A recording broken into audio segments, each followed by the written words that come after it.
E a gente vai começar inicialmente com uma abordagem de cada um deles, iniciando pelo Adonias, trazendo um resumo. O Adonias vai começar resumindo a justificação e o modo como ela foi exposta na Epístola aos Gálatas ao longo dos últimos domingos que nós vivenciamos. Seguido, o Diego vai falar sobre a liberdade cristã e de que modo ela pode ser entendida à luz dos textos de Gálatas. Por último, o André vai falar sobre Paulo e o Espírito Santo. Tudo isso com o intuito de nos relembrar, né? Desde a primeira aula até agora, já passou bastante tempo, talvez você não lembre tanto assim. Então, eles vão refrescar a nossa memória, trazendo um recorte daquilo que é essencial para que, ao avançarmos para uma outra temática de EBD, a gente não perca de vista. É bastante importante salientar que o modo como a gente vai aprendendo ao longo da EBD precisa impactar a nossa vida diária, o nosso discipulado com Cristo e também o modo como nós vamos servir a outras pessoas. Por isso, estar relembrando, estar tendo esse momento aqui de fórum, de debate, é bastante precioso para nós. Então, já vai pensando aí na sua pergunta, já vai exercitando a sua memória para a gente conseguir... Para mim, eu botei no grupo da igreja, porque eu acho que é mais fácil. Acho que da mesma forma. É porque, assim, pode ser, quem enviar para mim eu vou ver. É porque eu tentei facilitar vocês, porque eu não sei se todo mundo tem o meu número, não sei se é tão fácil assim. Tá, então mandem para o meu número, gente, sem problema algum.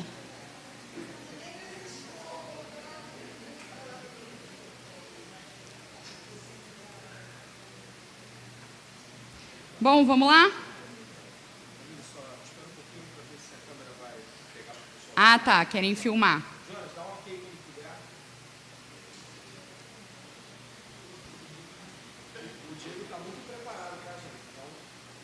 Preparadíssimo. Diego nem dormiu, estudou a noite toda, não é não, Rosane?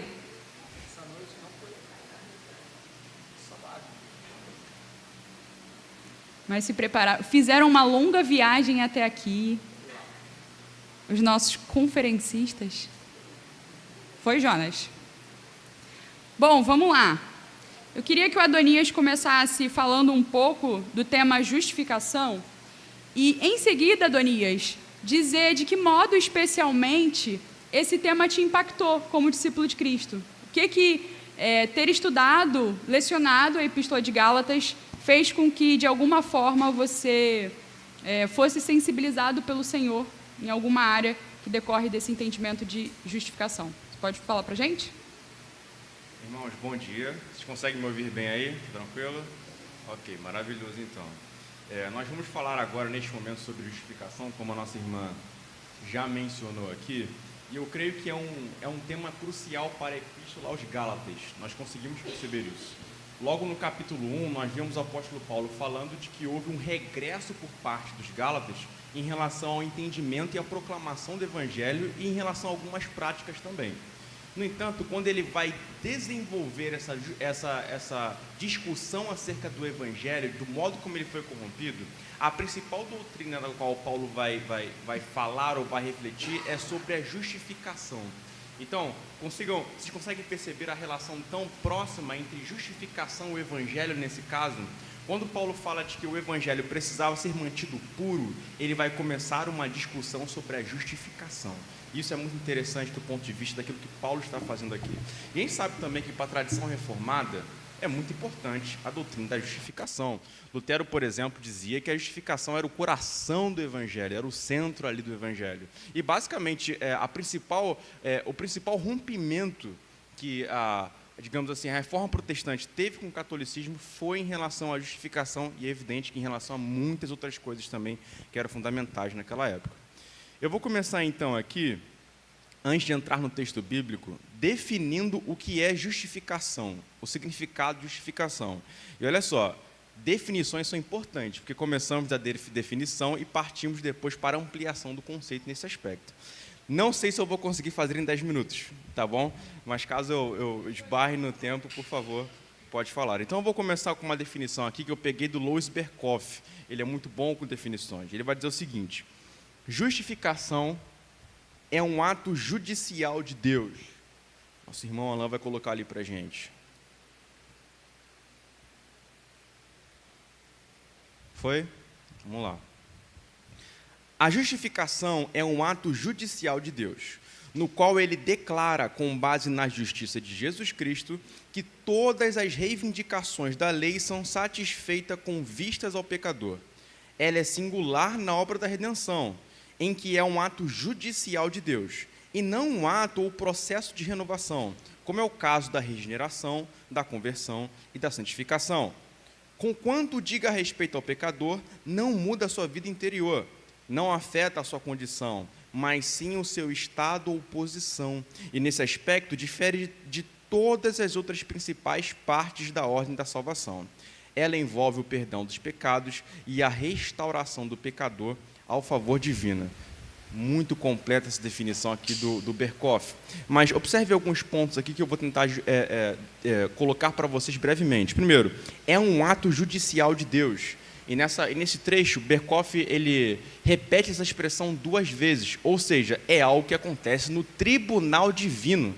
Nós estávamos numa posição de réu diante de Deus e, portanto, passível de uma condenação que viria logo em seguida após o seu julgamento, e isso é mudado com uma declaração divina. Aqui deixa bem claro, no qual ele declara com base na justiça de Jesus Cristo. E qual é a base para essa mudança de posição do pecador em relação ao tribunal divino? A justiça de Jesus Cristo. E esse vai ser o ponto fundamental de mudança nesse caso. Nesse sentido, as reivindicações da lei são satisfeitas com vistas ao pecador, ou seja, ele não está mais diante do tribunal divino devendo a lei, devendo as exigências de Deus em relação ao seu próprio julgamento. Pelo contrário, elas são satisfeitas em relação à pessoa de Jesus Cristo. Outro aspecto que essa definição toca aqui que é interessante é que a justificação não é processual como a santificação.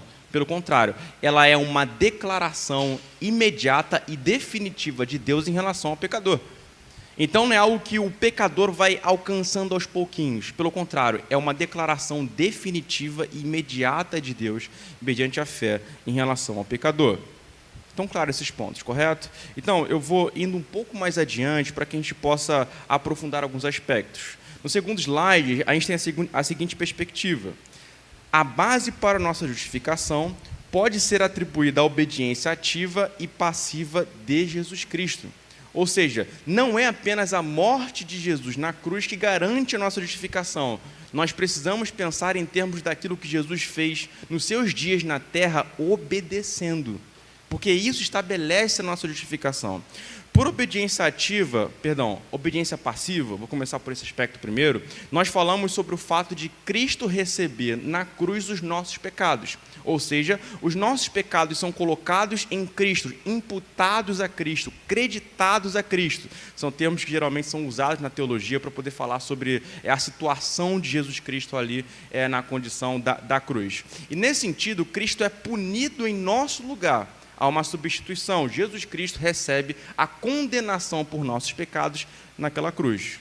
É como se fossem os pecados dele nesse sentido, mas entendo aqui, Cristo é impecável, não cometeu nenhum pecado nesse sentido, mas é imputado e colocado ao seu crédito os nossos pecados.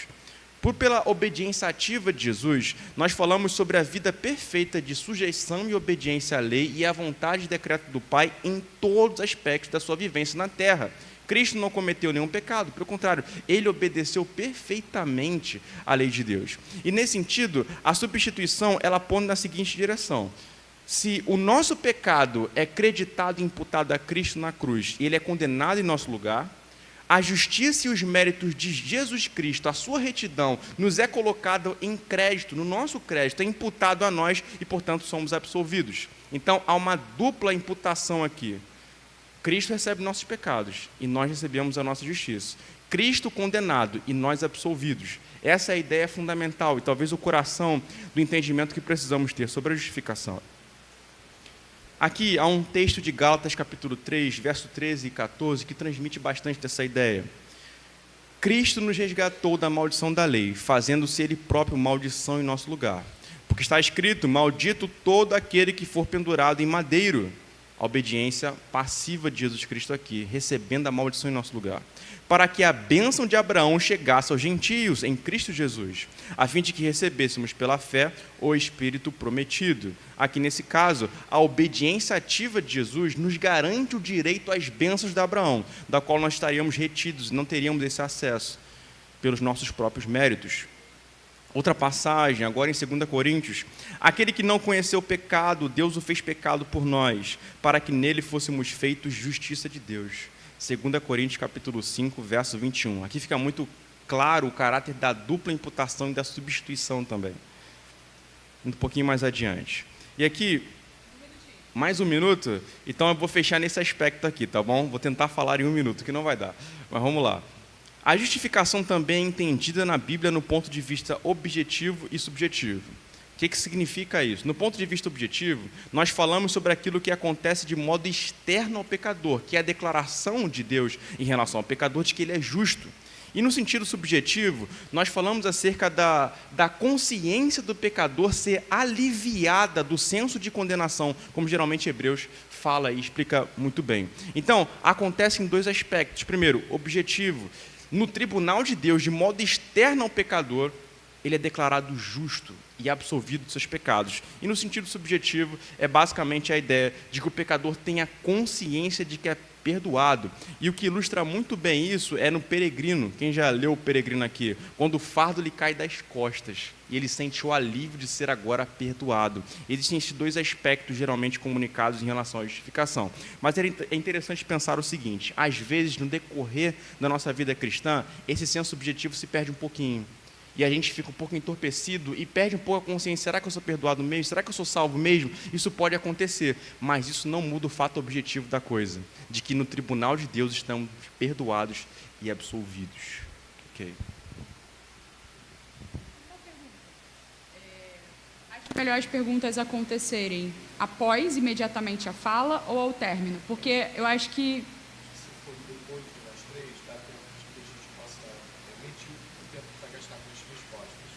Entendi.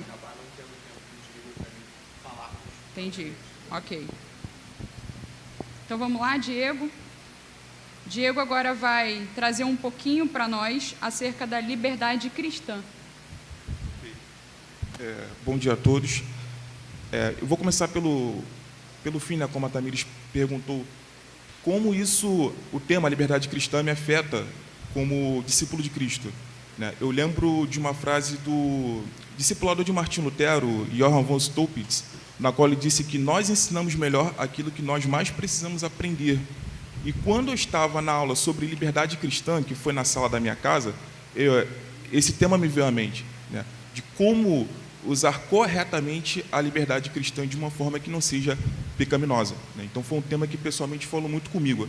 Sobre a liberdade cristã, biblicamente falando, eu creio que 3 pontos são interessantes de se observar. O primeiro está em Romanos capítulo 6, quando o apóstolo Paulo diz que ou somos escravos do pecado para a morte, ou somos escravos de Cristo para a justiça. Ou seja, não existe meio termo, não existe liberdade libertária ou liberdade arbitrária na humanidade. A única forma de sermos verdadeiramente livres é sendo escravos de Cristo. É isso que o apóstolo Paulo fala em Romanos capítulo 6, a partir do versículo 15. O cristão não tem como afirmar que ele é livre e que ele pode fazer o que ele bem quiser. Isso não existe. Essa é uma liberdade de cunho pecaminosa. Então, como um exemplo palpável e concreto, é aquela pessoa que afirma que é cristã, mas não consulta a Deus em oração para questões como emprego, relacionamentos, como mudar de igreja, enfim. Não consulta a Deus em oração, não consulta a Deus na sua palavra e não consulta os irmãos da igreja a qual ela é membro. Então, ela exerce uma liberdade cristã de uma forma que é equivocada. É uma liberdade do tipo arbitrário. Eu faço o que eu quero. Não se submete a Cristo e nem à igreja de Cristo. Então, esse é um exemplo de liberdade a qual nós não devemos exercer. Esse é o primeiro ponto. O segundo ponto, eu creio que se encontra em 1 Coríntios capítulo 8, naquela questão quando o apóstolo Paulo escreve sobre a carne sacrificada aos ídolos nos templos greco-romanos no século I, na qual ele diz assim: vocês comem carne, e tudo bem, alguns de vocês não cometem idolatria, mas o irmão que é neófito ou mais fraco na fé acaba caindo em idolatria. Logo, vocês exercem a liberdade de vocês de uma forma que é equivocada. Ou seja, a liberdade de vocês está golpeando a consciência alheia. Você que é douto do saber deveria saber disso, já que a igreja de Corinto se vangloriava muito de ser uma igreja eloquente, afeita à retórica e coisas afins. O apóstolo Paulo disse, vocês deveriam saber o seguinte, o fato de que alguns de vocês comem carne em templos de ídolos e não cometem idolatria, não significa que todos sejam assim, porque existem cristãos que são mais fracos na fé. Como exemplo palpável que nós tivemos lá na nossa aula, foi a questão de bebida alcoólica, que é um tema de muita polêmica e tudo mais, e chegamos à conclusão de que o consumo em si de bebida alcoólica não é errado em si mesmo. O problema é como isso vai afetar o meu irmão na igreja. Será que existe algum irmão que foi viciado em álcool por muito tempo? Será que existe um irmão que tem a tendência a cair no vício do alcoolismo? Muitas vezes não temos como saber. E outro ponto também, para com os incrédulos. O ímpio, ele parte da premissa de que crente não bebe, por conta da crença evangelical americana que o Brasil herdou. Para um ímpio, ver um cristão tomando qualquer tipo de bebida alcoólica em qualquer contexto é escandaloso, e isso causa uma barreira à pregação do evangelho.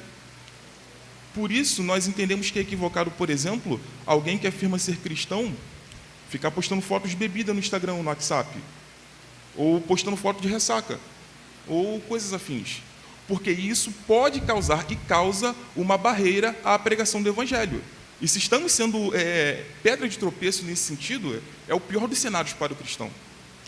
Então, esse é o segundo ponto. A liberdade do cristão não pode ser exercida de forma que golpeie a consciência alheia. E o terceiro ponto, como também foi discutido em nossa aula, está em Romanos capítulo 14, na qual o apóstolo Paulo diz que nós devemos acolher o que é fraco na fé, mas não para discutir opiniões. Porque um crê que pode comer de todas as coisas. O fraco crê que só pode comer legumes, que um não fique brigando com o outro por conta disso. Um crê que todos os dias são iguais, o outro faz diferenças entre dias e dias. O que faz diferença não fique brigando com o que não faz diferença. E no versículo 17 do capítulo 14, o apóstolo Paulo diz que o reino de Deus não é comida e nem bebida, mas paz, alegria e justiça no Espírito Santo. Então, o que ele está nos ensinando? De que a liberdade cristã não pode ser desculpa para cercearmos a liberdade alheia. É claro, ele não está falando aqui de pecado, e não está falando de doutrinas primárias, essenciais, como a justificação pela fé, que o Adonis falou, e a doutrina do Espírito Santo, que o pastor irá falar. Ele não está falando disso. Ele está falando de questões secundárias, que era a dieta alimentícia judaica, o calendário de festividades dos judeus.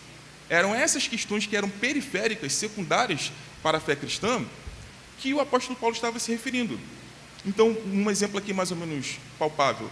Existem cristãos que acreditam que só podem assistir seriados ou filmes se forem de cunhos cristãos. A Paixão de Cristo, The Chosen e tudo mais. E que não pode assistir algo secular, por exemplo.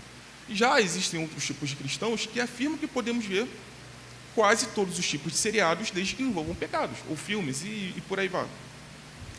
Então, o que acha que só pode assistir filmes e seriados cristãos, que não fique brigando com o que acha que não pode assistir qualquer coisa. Essa é uma questão secundária, não é uma questão que envolve salvação diretamente. Então, eu acredito que esses 3 pontos da liberdade cristã, conforme Paulo trabalha no Novo Testamento, em Romanos, Coríntios, em Gálatas, eles são essenciais para a vida cristã. Ok. Ainda sobrou aí 1 minutinho. Pode gastar. Vou usar. É bom que a gente economiza para as perguntas. Não, eu vou ficar com esse minuto. As perguntas. Sou bobo? Vamos lá, o pastor André agora vai falar um pouco sobre Paulo e o Espírito Santo. Bom dia a todos.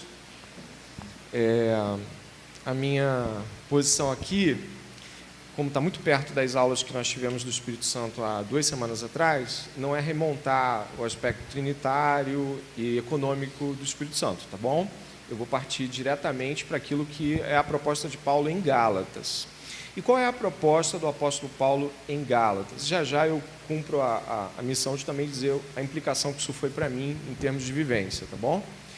O apóstolo Paulo, ele observa o Espírito Santo em Gálatas do ponto de vista da vida em Cristo.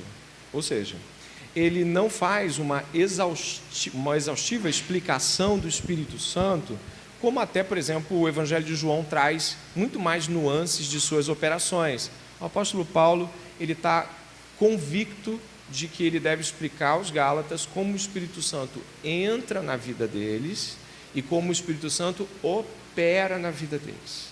E isso é importante para todo mundo, sem dúvida nenhuma. O ponto de partida aqui é o uso do Hermann Ridderbos, que é um bom comentarista de Paulo. Ele fala da fé como modo de existência da nova vida. Mas como assim? Ele está falando Paulo está falando do Espírito Santo como um ambiente em que vivemos. Olha que coisa interessante. É claro que ambiente é entre aspas, você entende isso. O Espírito Santo é uma pessoa. Mas ao Paulo apresentar ele como viver em Cristo, viver no Espírito, a ideia é de que nós estamos vivendo e que tudo, tanto ao nosso redor quanto dentro de nós, precisa refletir a ação do Espírito Santo. E aí eu coloquei aqui uma frase que é a fé como meio e o modo da nova vida. Mas como assim?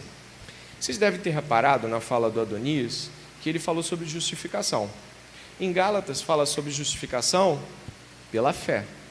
A fé, então, é o caminho, o meio pelo qual Deus justifica o pecador. E também em Gálatas, o Espírito Santo, ele é comunicado pela fé. Abre só a sua Bíblia, por favor. Em Gálatas, ali no capítulo 3, dá uma olhadinha comigo. Gálatas capítulo 3. Diz assim, ó, verso 2. Vê se você acha Gálatas 3:2. Quero apenas saber isto. Vocês receberam o Espírito pelas obras da lei ou pela pregação da fé? Então, como o Espírito Santo entra na vida de um crente? Pela fé. Tá bom, pastor, o que é fé? E em que essa fé se apoia? Essa fé é a confiança depositada de modo completo na obra da cruz, na obra de Jesus Cristo. O Espírito Santo, ele é inaugurado por Deus na vida do crente quando o depósito de sua confiança e tudo mais que ele espera da vida é colocado em Cristo, em sua obra completa. Entenderam? Então, quando alguém deposita em Cristo sua expectativa geral de vida, morte e tudo mais, o Espírito Santo é inaugurado por Deus no coração de alguém. Mas a questão aqui é um pouquinho mais ampla também, porque o Espírito Santo também é chamado por Paulo de Espírito de Cristo. Você já deve ter visto isso, não é verdade? Mas por que ele é chamado assim? Eu coloquei aqui uma ligação entre os dois em uma menção aqui, eu acho que o Alan vai colocar aqui uma menção maior, onde diz assim: o Espírito não trabalha como um poder anônimo, incalculável e miraculoso, mas como o Espírito de Cristo. A relação no qual a igreja se encontra com o Espírito e a maneira pelo qual ela, de fato, compartilha do Espírito é determinada, portanto, por seu relacionamento com Cristo, isto é, pela fé em Cristo. Tá, pastor, dissolve o negócio, tudo bem.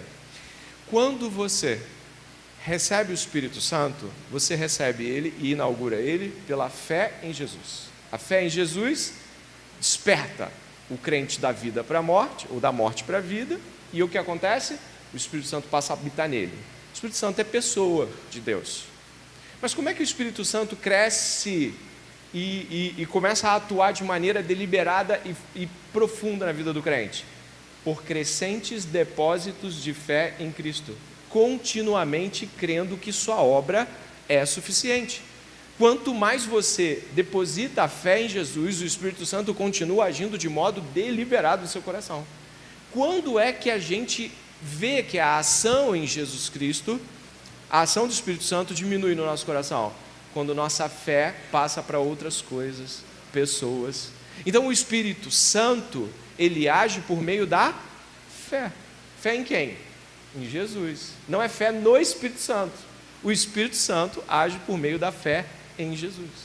Quanto mais depósito de confiança viva e obediência verdadeira você vai na direção de Jesus, Jesus vai prover, porque Jesus é o Senhor da minha vida, o Espírito Santo opera com mais força ainda. Então ele não é um mover autônomo e aleatório, embora ele tenha o poder de fazer o que quiser como Deus, A economia trinitária escolhe que, por meio da fé, o exercício de confiança na obra completa de Jesus, o Espírito Santo cresça no coração do crente.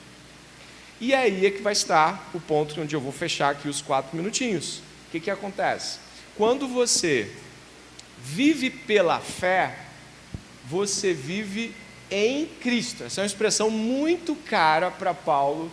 Ele diz que nós vivemos em Cristo. Mas como assim viver em Cristo? Nós abandonamos o eu como vida, vivência e ambiente e passamos a viver o Cristo como vida e ambiente.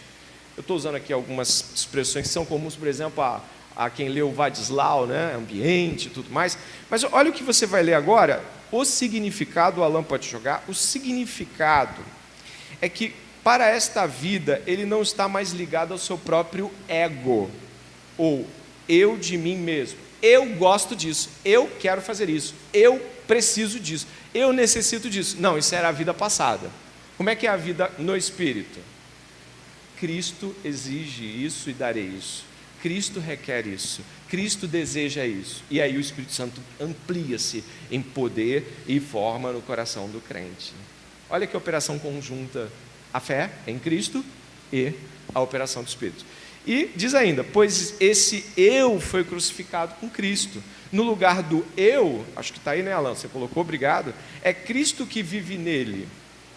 Foi dito que isso significa uma despersonalização mística, uma absorção do eu humano de Paulo no eu pneumático de Cristo. O que é pneumático? É a doutrina do Espírito. Pneuma, Espírito em grego. Então, quanto mais você abandona o eu e diz o Cristo, o Espírito Santo cresce em atuação gloriosa em seu coração. E mais, Gálatas 2:20, quem é que sabe de cabeça aí? Já não sou eu, mas olha o finalzinho, dá uma olhada. Repare só. Já não sou eu quem vivo, mas Cristo vive em mim. E esse viver que agora tenho na carne, vivo pela fé no Filho de Deus. Ou seja, a vivência no Espírito é, na verdade, a vivência pela fé, onde o Espírito superabunda o crente. E é mesmo isso, porque quando nós estamos observando as Escrituras, reparamos coisas curiosas. Quer ver? Ó, abre rapidinho em Gálatas, porque eu vou pegar um minuto dele. Abre rapidinho em Gálatas, em Romanos, 6, rapidinho, para você ver como isso é completo, quando é percebido de maneira integral. Dá uma olhada em Romanos 6, você vai ver uma jogada de palavras muito importante. Olha só, Romanos 6:8. Você achou? Romanos 6:8? Achou, não achou? Quando eu parar de falar, você completa? Pode ser assim? Vamos lá. Ora, se já morremos, cremos que também viveremos. Com Cristo morremos e com Cristo viveremos. Então, no passado, na cruz, morremos com Ele. No futuro, viveremos. Agora olha o verso 9. Sabemos que, havendo Cristo ressuscitado dentre os mortos, já não morre, a morte já não tem domínio sobre ele. Pois quanto a ter morrido de uma vez, para sempre morreu para o pecado, mas quanto a viver, vive para Deus. Assim também vocês considerem-se mortos para o pecado, mas vivos para Deus? Mudou, com e em. Com Cristo morremos, com Cristo viveremos, mas ainda não vivemos, ou seja, no futuro viveremos com Cristo do lado dele, mas agora vivemos em Cristo pela fé no poder do Espírito. Que coisa maravilhosa isso, né? O que isso faz diferença para mim? Isso me faz buscar intimidade com Deus por meio da fé em Cristo Jesus, para que superabunde o Espírito Santo, gastar mais tempo em oração, gastar mais tempo lendo a Bíblia, meditando sobre textos grandiosos como esse, e sendo obediente com sinceridade, crendo que o que Jesus Cristo fez é completo, perfeito, absoluto, e que eu não preciso fazer da minha vida algo que já não tenha sido feito na cruz. E, portanto, isso alterou bastante a minha perspectiva pessoal e sólida sobre viver em Cristo. Muito obrigada pelas considerações. Vamos lá, vamos começar com as perguntas. Eu vou começar com as mais fáceis e a gente vai progredindo. A primeira vai para o Adonias. Vou tentar formular aqui uma pergunta, Adonias, com base naquilo que alguns irmãos me mandaram. Mas a primeira pergunta é a seguinte. Em 2 Coríntios capítulo 5, verso 10 e 11, a gente tem a informação de que nós compareceremos diante do tribunal para que as nossas obras sejam julgadas.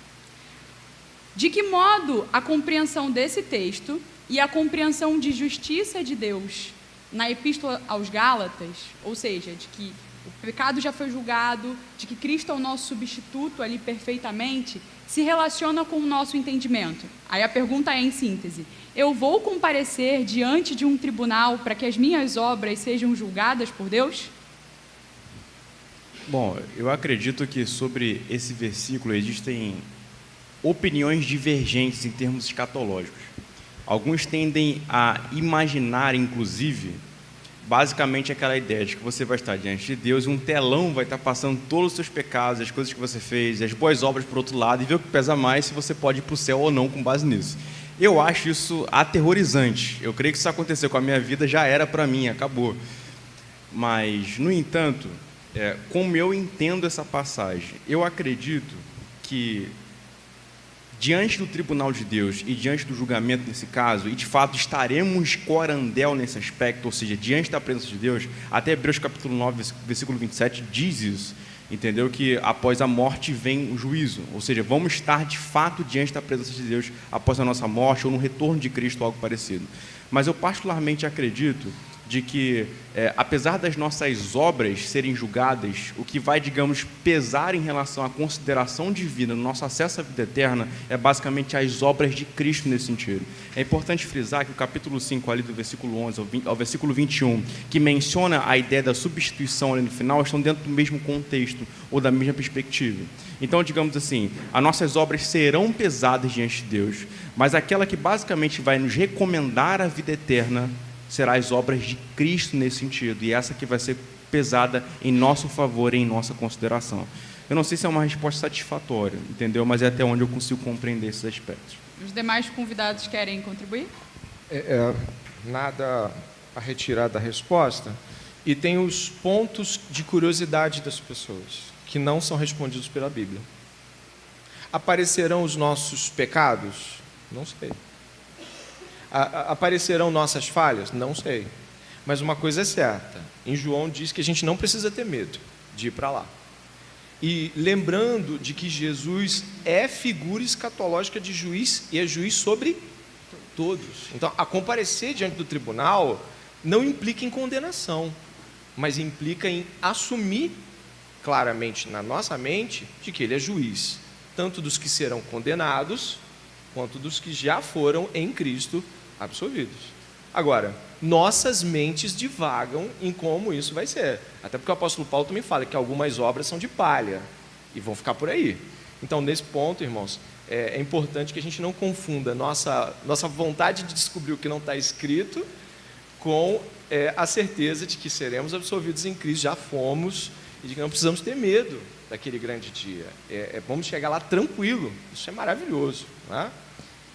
Tem uma pergunta dentro dessa, que eu não sei se você vai conseguir amarrar. Deixa eu só mencionar mais um aspecto, que eu acho que é interessante pensar também, de que existe algo que geralmente aparece no Novo Testamento, que são galardões nesse sentido. E me parece razoável pensar no Novo Testamento nesse aspecto, de que de crente para crente existem dimensões distintas de galardões. Eu creio que isso já entra em outra discussão. Mas no que diz respeito ao julgamento das nossas obras nesse sentido, nós podemos pensar mais nesse aspecto, em termos de galardões que cristãos distintos tendem a receber, com base na vida que receberam, que viveram nesse caso, do que necessariamente em relação a ser condenado ou absolvido nesse caso, algo que já foi resolvido em termos de justificação. Então, é importante frisar esse aspecto, até porque o texto de Coríntios também vai frisar a ideia de recompensa aqui, como vocês podem perceber no versículo. Sim, a ênfase é mais positiva do que necessariamente algo que retira ou condena nesse aspecto. A pergunta do irmão ia justamente nessa direção, se existia uma diferença do momento do julgamento em relação aos galardões, e acredito que foi satisfatório. Ok. Uma segunda pergunta, e aí eu peço que seja bastante objetiva para a gente conseguir dar tempo também para os outros. No que tange à dupla imputação, você falou bastante sobre essa expressão que é cara para a nossa teologia, que é aquela ideia de que os nossos pecados foram atribuídos a Cristo e a justiça perfeita de Cristo foi atribuída a nós. Como não considerar essa dupla imputação, como é o caso de algumas vertentes da teologia, traz prejuízo à nossa compreensão do texto bíblico? Como não considerar essa dupla imputação traz prejuízo à nossa compreensão do texto bíblico. Eu acredito que existem muitas ramificações de pensamento sobre isso e discussões do qual eu nem consigo entrar neste momento, que é, por exemplo, a nova perspectiva em Paulo e também uma ideia que surgiu no período medieval sobre o Cristo Victor, por assim dizer. Não sei qual é a expressão em latim exatamente, que vai pensar na morte de Jesus Cristo na cruz mais como um triunfo sobre as forças do mal, por assim dizer, do que necessariamente ele receber a imputação dos nossos pecados e morrer em nosso favor nesse aspecto. Eu acho que, em primeiro lugar, Tamires, eu acredito que não considerar essa dupla imputação pode trazer prejuízo na compreensão da teologia paulina, porque me parece que ele está lidando com muita clareza sobre esse aspecto. Inclusive, pensando à luz de como as tipologias do Antigo Testamento se cumprem em Jesus Cristo, nas ideias de propiciação, expiação e coisas parecidas. Então, acho que o primeiro prejuízo ele seria no sentido hermenêutico, por assim dizer. Quando olhamos para a teologia de Paulo e a relação que a teologia de Paulo tem com o Antigo Testamento nesse aspecto, principalmente no sistema sacrificial. O segundo aspecto que nós podemos considerar sobre isso, eu iria mais no sentido prático, em como nós nos relacionamos nesse sentido. Se nós não tivermos uma compreensão muito clara de que estamos literalmente absolvidos, de que o nosso pecado está apagado nesse sentido, de que ele já foi resolvido e punido e satisfeito em Jesus Cristo, isso pode às vezes nos trazer dúvida em relação ao nosso relacionamento com Deus, principalmente no aspecto da nossa aceitação diante dele. Inclusive, por isso eu creio que é importante frisar nesse sentido essa dupla imputação para pensar o seguinte: olha só, Deus me vê através de Jesus. Deus, basicamente, me concede os direitos de Jesus Cristo para a minha aproximação em relação a Ele. E isso muda o modo como nos relacionamos com o Senhor nesse aspecto. E é consolador nesse sentido também. Então, dívida cancelada, pecado imputado e punido de Jesus Cristo. E, ao mesmo tempo, estou aqui absolvido e aceito e na presença dEle, sendo tratado como o Filho Jesus. Deus, portanto, nos trata como trata o seu Filho Jesus Cristo. Nesse aspecto. Então, acho que tem esses dois prejuízos, hermenêutico primeiro e depois prático nesse aspecto. Muito bom, Adonias. Alguns dos convidados querem fazer a contribuição dos 2 centavos deles? Então, se você mata a dupla imputação de Cristo, você mata o próprio cristianismo. Por quê? Tem que se fazer a pergunta: se não há dupla imputação, como meus pecados são perdoados? Como são salvos? E, além disso, qual justiça que eu recebo para me apresentar diante de Deus? Então, é óbvio que a resposta só vai poder cair em uma coisa: obras. A salvação vai por obras e o cristianismo bíblico cai e se torna como qualquer outra religião. Porque eu lembro que enquanto eu era aluno aqui, na aula sobre justificação pela fé, aqui mesmo com o pastor André, eu disse que a justificação pela fé é um dos principais argumentos apologéticos do cristianismo. É o que difere o cristianismo de qualquer outra religião. É a salvação pela fé em Cristo e justificação pela fé. E isso parte dessa dupla imputação. Os nossos pecados são colocados na conta de Cristo e Cristo nos dá a sua justiça, como está em Romanos capítulo 8, versículos do 1 ao 4. Se você mata a dupla imputação, você transforma o cristianismo em qualquer outra religião. Em que sentido? A salvação pelas obras, como é no kardecismo, no catolicismo, no budismo, no hinduísmo, qualquer outra religião. No Islã também e tudo mais. Além disso, no aspecto vivencial, o crente vai cair em 2 situações. Ou ele cai no desespero extremo, como, por exemplo, era Lutero e alguns monges medievais, porque eles nunca sabiam quando ou como estavam agradando a Deus com as suas boas obras, quais boas obras são suficientes para agradar a Deus, e a pessoa cai em desespero, porque ela se vem pecando e tenta compensar com boa obra e peca de novo, e aquilo causa uma angústia, um sufoco, ou então cai no legalismo, como era muito comum, por exemplo, no farisaísmo do século I, ao contrário do que diz, por exemplo, a nova perspectiva de Paulo, na qual o fariseu orava de si para si mesmo, dizendo: graças te dou, porque não sou como esse publicano, pecador, dou dízimo 3 vezes por... não lembro, 3 vezes por semana, esqueci agora a periodicidade. mas dou o dízimo de tudo e tudo mais. E ele vangloriava-se porque não era como os demais homens, enquanto o publicano dizia: ser propício a mim, Senhor, porque sou pecador, e nem mesmo ousava olhar para o céu. Ou seja, se a pessoa desconsidera a dupla imputação, tem esses dois aspectos: a salvação pelas obras, e você ou vai cair em desespero ou vai cair no legalismo. Muito bem. Pastor André? Não? Diego, tem uma pergunta aqui, na verdade é um pedido para você relembrar sobre o tema que você tratou. Diz assim a pergunta: a minha liberdade cristã não pode ultrapassar, agredir o conhecimento e a fé do meu irmão? Seria isso? Sim e não. Não em que aspecto? Se o seu irmão estiver em pecado, ou se ele estiver professando uma doutrina diferente da nossa, e quando eu digo doutrina, eu digo doutrina primária, que é a concernente à salvação. Exemplos: Santíssima Trindade, justificação pela fé somente em Cristo, céu e inferno como destinos últimos da humanidade. Quem não crê em Cristo vai para o inferno, e quem crê verdadeiramente e vir para Ele vai passar a eternidade com Ele. Essas doutrinas são inegociáveis, não podemos abrir mão. E se alguém confessa algo diferente disso, ela tem que ser chamada a atenção, tem que explicar e tudo mais, ou obviamente se estiver em pecado. Porém, no que diz respeito a questões que não envolvam pecado, ou que não envolvam algo relativo à salvação diretamente, por exemplo, se a pessoa, com quem a gente convive, crê que o batismo deve ser por aspersão, por exemplo, isso é doutrina secundária.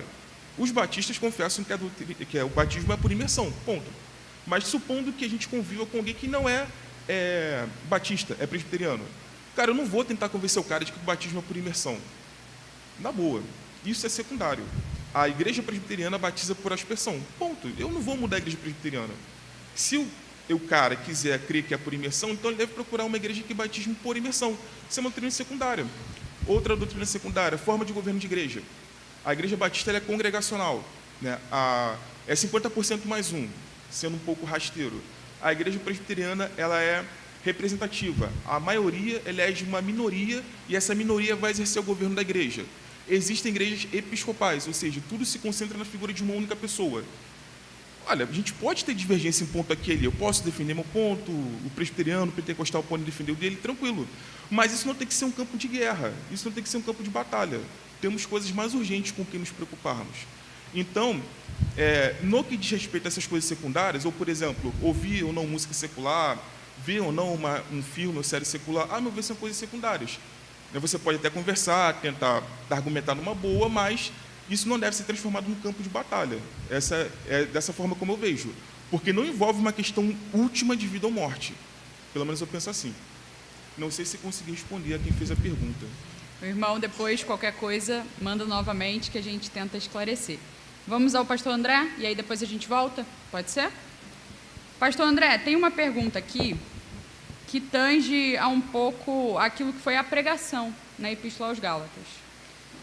Na verdade, a abordagem sobre 3 versículos em específico. Eu vou pedir para que os irmãos abram, para que a gente possa se contextualizar. Gálatas 3:19. Vou ler até o 23. E aí, em seguida, eu faço a pergunta.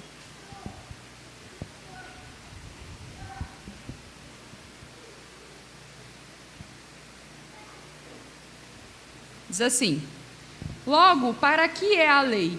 Ela foi acrescentada por causa das transgressões, até que viesse o descendente a quem se fez a promessa. E foi promulgada por meio de anjos, pela mão de um mediador. Ora, o mediador não é de um só, mas Deus é um só. Seria então a lei contrária às promessas de Deus? De modo nenhum. Porque se fosse promulgada uma lei que pudesse dar vida, então a justiça seria de fato procedente de lei. Mas a Escritura encerrou tudo sob o pecado, para que, mediante a fé em Jesus Cristo, a promessa fosse concedida aos que creem. Mas antes que viesse a fé, estávamos sob a tutela da lei e nela encerrados, para essa fé que no futuro haveria de ser revelada. Uma pericopia interessante, e aí surgem algumas dúvidas. Por que a promessa foi promulgada por meio de anjos? Quem seria então esse mediador? De onde essas coisas estão indo? vindo e para onde elas estão indo. Como é que você explicaria de um modo mais claro essa perícope? O apóstolo Paulo ele tem uma preocupação na Epístola aos Gálatas de tentar unificar pensamentos e apontar realidades para Jesus Cristo sempre que possível. Aqui, exatamente no verso 19, se você puder dar uma olhadinha de novo, logo para que a lei ela foi acrescentada por causa das transgressões, até que viesse o descendente a quem se fez a promessa. O descendente é Jesus Cristo, só para a gente ir matando aos poucos. O descendente a quem se fez a promessa, e foi promulgada por meio de anjos pela mão de um mediador.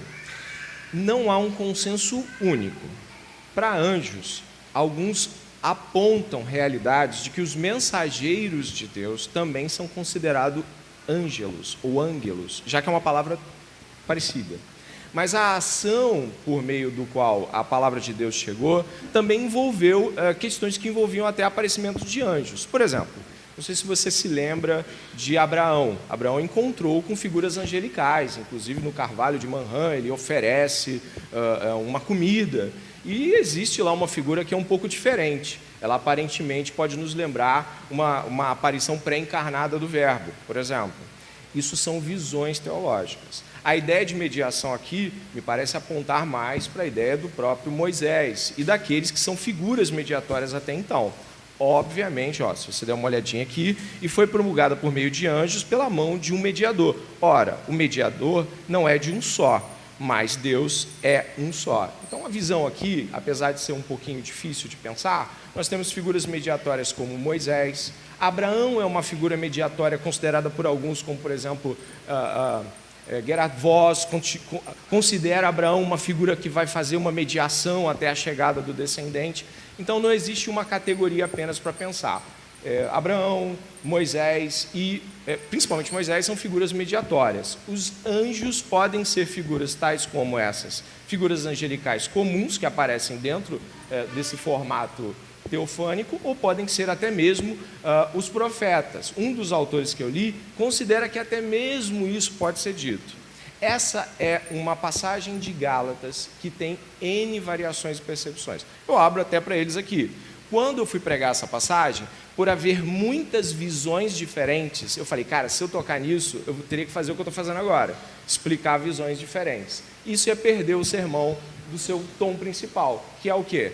De que a lei não opera transgressão no sentido de oferecê-la. Na verdade, ela visibiliza, torna visível os pecados. Então, a lei é ofertada para que fique claro de que o pecado é pecado. E, portanto, nessa oportunidade do sermão, fiz questão de não confundir todo mundo com N representações.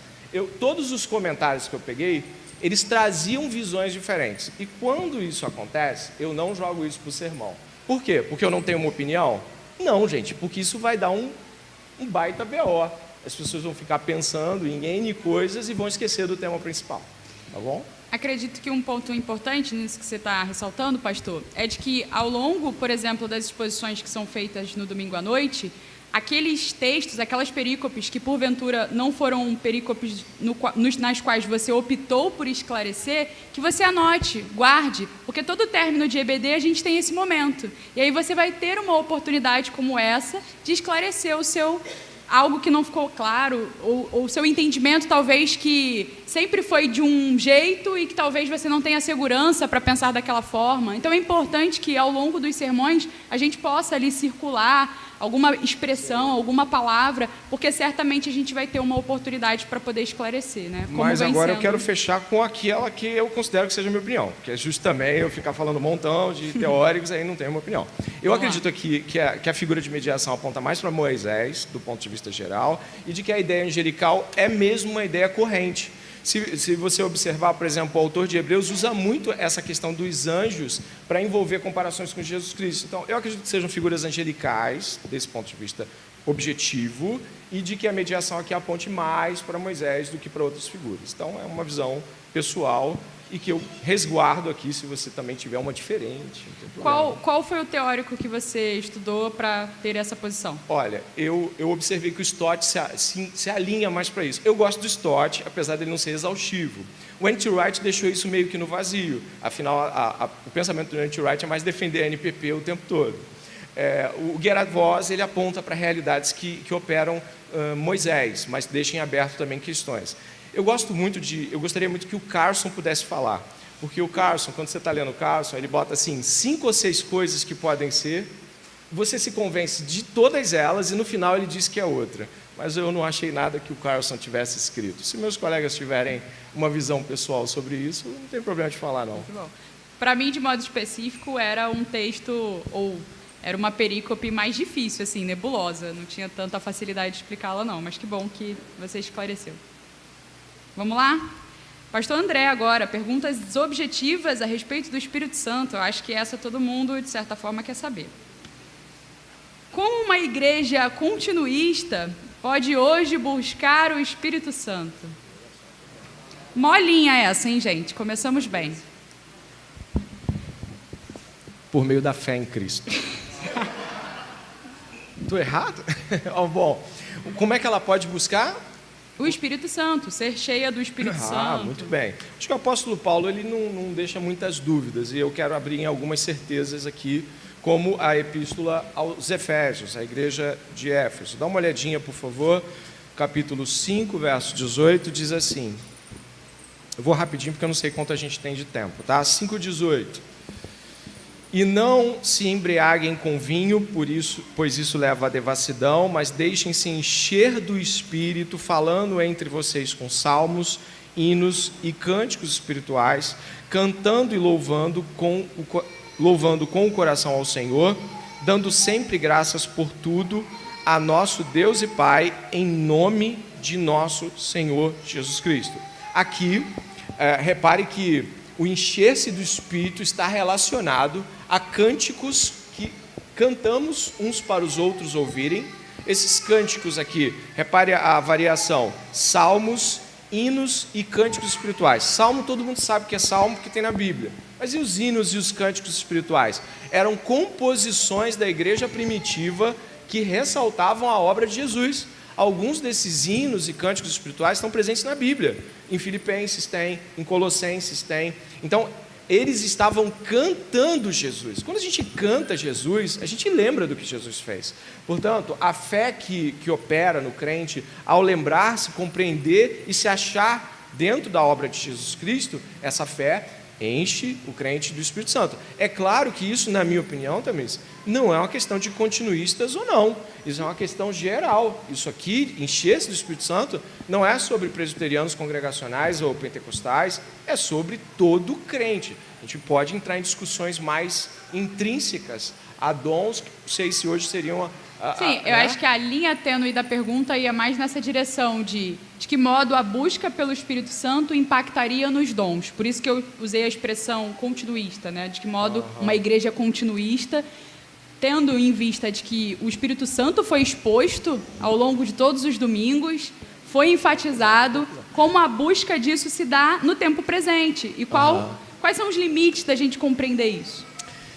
Eu vou usar um pentecostal.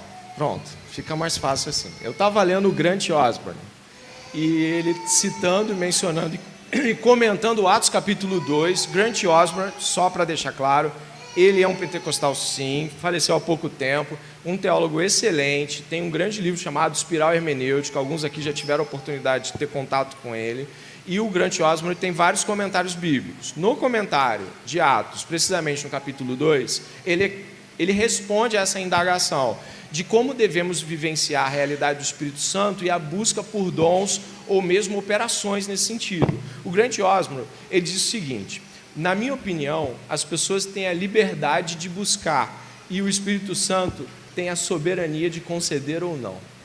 Ou seja, as pessoas numa igreja podem pedir a Deus que os conceda determinados dons para que haja edificação na igreja, porque esse é o motivo do dom, a edificação na igreja. Não é o seu exercício feliz de função, é a edificação da igreja.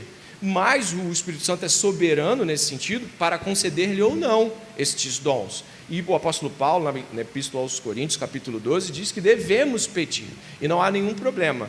Mas no final ele afunila o capítulo 13, dizendo que tem algo melhor e superior. Vocês lembram? O amor. Então, Tamires, só fechando, a Adonis quer dar uma palavra sobre isso. Buscar e pedir ao Senhor para que lhe conceda dons para o exercício do serviço na igreja é apropriado, correto e bíblico. E é igualmente apropriado considerar que o Espírito Santo é soberano para conceder ou não, ou mesmo conceder outros que você nem pediu, mas que se fazem necessários para a igreja ser edificada. Então, existe um incentivo na Igreja Batista do Discipulado para isso? Existe um incentivo na Bíblia. Então, eu acho que as Escrituras nos apontam para isso. Eu acho interessante pensar tanto na passagem aqui de Efésios capítulo 5, verso 21, que fala sobre encher-se do Espírito Santo, como também as passagens do apóstolo Paulo que falam sobre dons do Espírito, como Efésios capítulo 4, 1 Coríntios capítulo 12, Romanos capítulo 12, é importante pensar nessas passagens que tanto ficar cheio do Espírito, como também possuir os dons do Espírito Santo, apesar de que ele distribui como ele quer, 1 Coríntios 12 enfatiza essa soberania que o pastor mencionou, mas tanto possuir os dons quanto ficar cheio do Espírito Santo só acontece no ambiente comunitário, no ambiente da vida da igreja. Em nenhum momento esse texto vai falar que a sua vida devocional te enche do Espírito Santo ou te concede dons. A sua vida de oração, ou isolar-se para jejuns ou coisa assim, não vai acontecer. Ser cheio do Espírito Santo e ter dons para servir adequadamente, só vivendo com a igreja, só sendo regular na vida dos irmãos, só basicamente se inserindo na vida comunitária que essas coisas acontecem. Uma coisa que o Gordon Fee geralmente vai falar, e ele tem um livro que ele aborda sobre a teologia pneumática do apóstolo Paulo, onde ele fala sobre Paulo, o Espírito e o povo de Deus, é o título do livro. E ele vai dizer que a igreja é a comunidade escatológica do Espírito. Portanto, basicamente, o ambiente onde as relações vai ser marcado pelo enchimento do Espírito Santo e pelo serviço empoderado pelo Espírito Santo é a igreja. Cristãos sozinhos não vão conquistar isso em nenhum momento. Existe um movimento de autopietismo, né, Adonis? De gente buscando piedade para si mesmo, que pode achar que consegue, de fato, fazer essas coisas sozinhos. Então, a menção do irmão é extremamente importante para a compreensão, né, do próprio ambiente onde opera o Espírito Santo, né? Sem falar que, de certa forma, buscar uma vida cristã isolada vai te privar desses benefícios, dessa graça. Tanto de ser cheio do Espírito Santo, como também de servir com os dons do Espírito. Não estou dizendo que você vai deixar de ser salvo por conta disso, são coisas diferentes, mas estou dizendo que você vai perder o privilégio de ser cheio do Espírito Santo e também de servir com os dons do Espírito Santo. O cristão sozinho não faz isso. Muito boas considerações. Gostaria de dar uma palavra aqui rapidinho sobre o assunto. Quando fala-se em dons do Espírito, normalmente as pessoas pensam em 1 Coríntios capítulo 12, na qual vem aquela lista de dons como dons de cura, dons de língua, dons de milagre, dons de profecia e tudo mais. Ok. Só que 1 Coríntios capítulo 12 não é a única passagem da Bíblia, do Novo Testamento, que fala sobre os dons do Espírito. Como o Adonis mencionou aqui, e o pastor André leu, Efésios capítulo 4 fala sobre isso também, e Romanos capítulo 12 também fala sobre isso. Em Romanos capítulo 12 tem dons como dom de ensino, o dom de misericórdia, o dom de socorrer, o dom de presidir bem. Tudo isso também são dons do Espírito Santo, não apenas aqueles dons do tipo espetacular, ou miraculoso, aquilo que todo mundo vê. E em 1 Coríntios capítulo 14, um pouco depois dos chamados dons mais externos, o apóstolo Paulo diz que os órgãos do corpo que são mais necessários ao ser humano são aqueles que não se veem, né? Então ele diz que, implicitamente, o seguinte: o serviço mais importante à igreja é aquele que normalmente não se vê. É isso que ele está dizendo implicitamente com essa metáfora. Ou seja, que os dons, embora sejam necessários, seja você continuista ou não, tanto o dom de cura, o dom de milagre, o dom de profecia, são tão importantes quanto o dom de socorrer, o dom de misericórdia, o dom de ensino, o dom de presidir bem, e acima de tudo está o amor, como está em 1 Coríntios capítulo 13. Então, quem busca pelos dons do Espírito Santo precisa fazer uma busca integral, e não apenas uma busca editada ou recortada. Ok. Alguém quer finalizar? Então vamos encerrar? Chegamos aí às 10h28 ou quer uma última pergunta? Hoje, especialmente, a gente tem que terminar porque a gente tem um pouquinho menos de tempo do que o comum por conta das celebrações posteriores, entendeu? O melhor disso é saber que os nossos convidados não vão embora, eles vão estar aí, tanto hoje, um pouquinho mais, quanto também ao longo da semana, para poder você esclarecer a sua dúvida, se eventualmente ela não foi explicada aqui. Todo domingo a gente está aqui. Todo domingo. Poxa, difícil. Não, mas são pessoas ocupadas, às vezes é mais difícil você ter acesso. Então, aproveite aí essas próximas semanas, até daquilo que foi discutido, para esclarecer aquilo que talvez não ficou na sua mente. Vamos orar? Posso só concluir aqui, né? Eu queria fazer uma menção honrosa e agradecida à Karina, que foi testada e serviu a boa vontade do Senhor em várias das últimas aulas. Karina, obrigado. Né? Ela não está aqui justamente porque eles pegaram o começo dessa jornada e também seria, obviamente, a Karina ter sido treinada para isso, então tê-la aqui não seria talvez tão apropriado para ela que está sendo treinada para depois estar aqui, com certeza, um dia. Karina, muito obrigado, tá bom? Muito obrigado. E antes de caminharmos para o fim, a Epístola aos Gálatas está terminando logo mais à noite.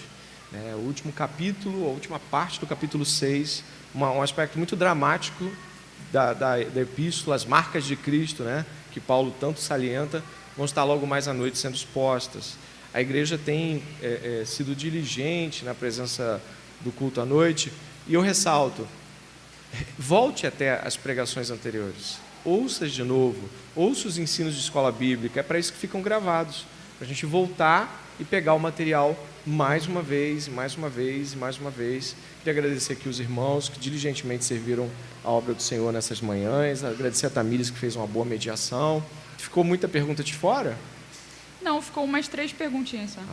Vamos dar um jeito depois de responder elas, né? Tamires, você pode orar por nós e agradecer a Deus, tá bom? Oremos. Pai Santo e bendito, te agradecemos, Senhor, por essa longa jornada estudando a Epístola de Gálatas. Certamente o Senhor falou aos nossos corações, nos ensinou, ó Pai, coisas valiosas, nas quais desejamos pô-las em prática.